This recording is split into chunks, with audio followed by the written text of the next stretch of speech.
Good evening, everyone. Welcome to Dread Time Stories. I'm your host, Dr Phobia, and tonight we're gonna reopen the vault.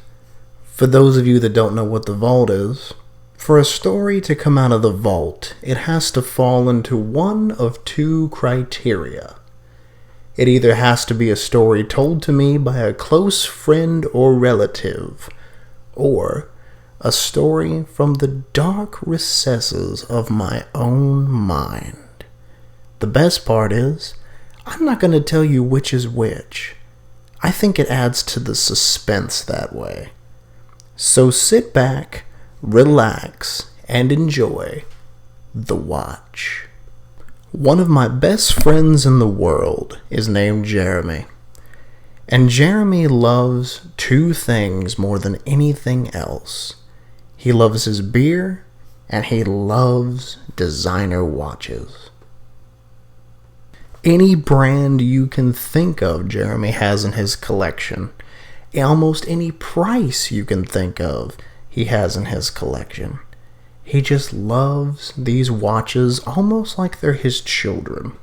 Being hardworking 9-to-5ers like we are, we decided on one particular Saturday to go check out an antique mall that was fairly close to our apartment.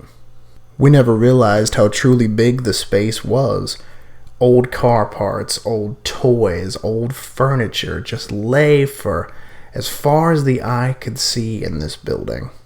We walked around, looking at everything, but really not paying attention to a whole lot, just sort of BSing about the previous work week, when suddenly Jeremy stopped in his tracks.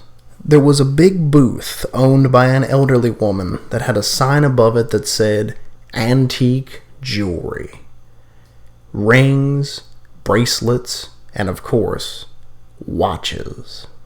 Like a kid going into a candy store, Jeremy rushed past me into the booth and disappeared behind a big wardrobe. When I found him, he was looking at a particularly strange watch in a case all by itself. We tried desperately to pronounce the name of this watch to no avail. The lady that ran the booth told us that the watch company was out of Germany, and because of the Great Depression, it closed down in the 1930s. Jeremy, being completely excited over the watch, didn't notice what I did. The watch was stuck at 6:04, and it had a date of Sunday the 11th. Jeremy asked her where she got the watch, and she said a young widow brought it to her. She said it was her husband's, and it made her too sad to keep it around. So she gave it to the woman for free. Jeremy looked at the woman and said, "I know you have to pay money for this booth, so I tell you what, if I give you $50, would that buy the watch?" The old woman nodded. They exchanged money for the watch, and we went on our way. Jeremy waited till we got in the truck to put the watch on, and that's when something strange happened. The face of the watch changed from being stuck at 6:04 on Sunday the 11th, and then changed to 9:06 for Saturday the 25th. Jeremy ruled it to be that maybe the contact point from the battery wasn't quite what it should be. He said he knew a jeweler that could fix it, and he would be able to wear it all the time after that. The next week at work was extreme hell. Anything that you could think of that could go wrong that week went wrong. So when the weekend was finally upon us, Jeremy and I did our other favorite activity, drink. It was early Saturday evening, I'd say around 6 or 7, when we got to the bar.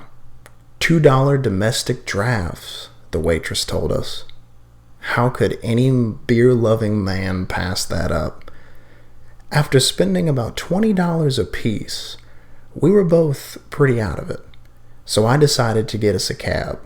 But Jeremy, being completely stubborn, decided that he would sober up and drive himself home. As the cab got closer to my apartment, My phone rang. I answered it. It was a nurse at Mercy Hospital, not too far. They said they had admitted Jeremy.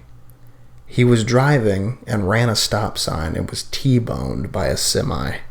So I told the cab driver to head towards Mercy Hospital. When I arrived, he was hooked up to all kinds of tubes, sitting there on the bed. They said that there was nothing more they could do for him. Just make him comfortable. About 5 minutes after I arrived, the heart monitor flatlined. And as the doctor looked at his clipboard, he asked the nurse for a time of death, and she said, Saturday, the 25th, at 9:06. So that was the watch. I hope you enjoyed it, and thank you for listening. Like I always say in closing, look under the bed, check the closet, and sleep with the light on. The life you save may very well be your own. Good night, everyone.